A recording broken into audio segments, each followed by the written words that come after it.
This is going to be the last page for our Table R functional group lab. And in this page, I've given you 4 structures. They're a little bit on the more advanced side, but you can definitely handle them.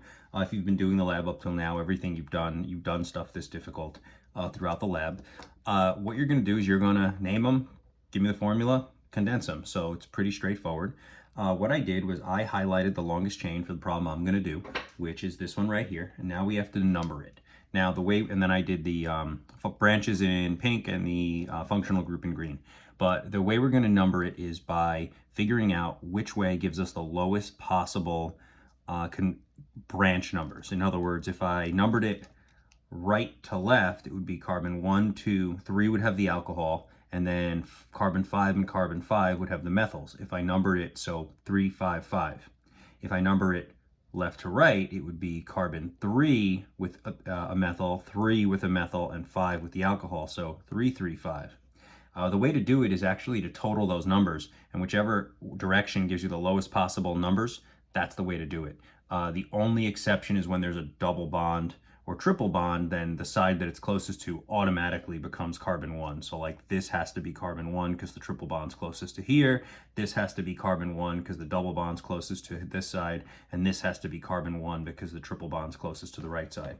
But in this case, there's no double or triple bond, so we actually have to total up the branch numbers. But other than that, it's a pretty straightforward problem. So we're going to number this left to right. 1, 2, 3, 4, 5, 6, 7 carbons in a row. So if it was an alkane, it would be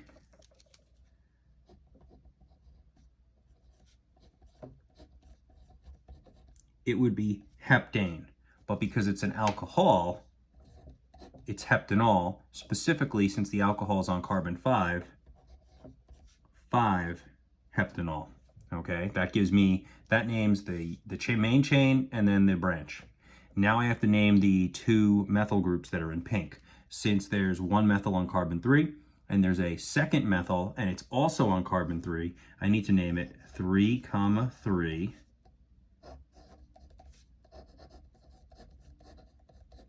dimethyl 5-heptanol. So that is how you name these. Hopefully there's no questions on that. This one was pretty straightforward. Now, as far as the formula, you just start counting. 1, 2, you got 7 carbons there, 8, 9. So C9.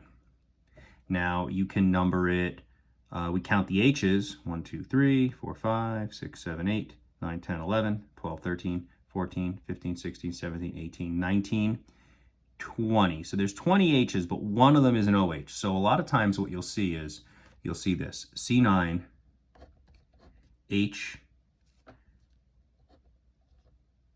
H19, okay?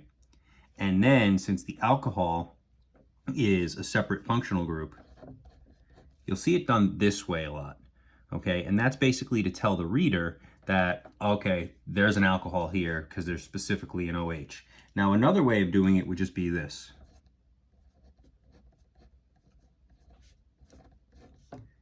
Okay, which is totally acceptable. That is an accurate formula. That is the exact amount of each atom, but it doesn't tell you as much as doing it this way. So I'll accept either, but just be aware that a lot of times you'll see it done this way just because it tells you that it's an alcohol, and that's kind of important, so they tend to write them like that. It's almost like a formula with a little bit of a condensed on it just so that we know the important parts. But again, that's also acceptable.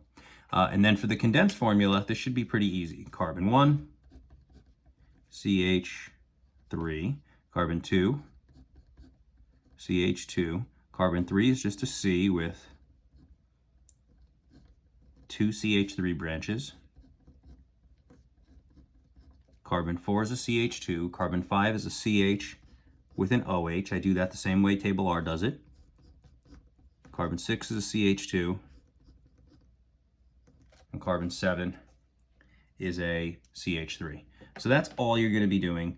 Again, I did mention this, when the double bond is closer to one side, that pretty much guarantees what carbon 1 is. So, for example, for these guys, on the main chain,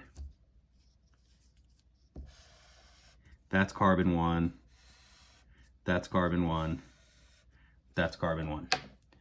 Okay, it's smudged a little, but you get the idea. Okay, so that is how the main chains work, and then you just have to name the branches, so these shouldn't be too terrible.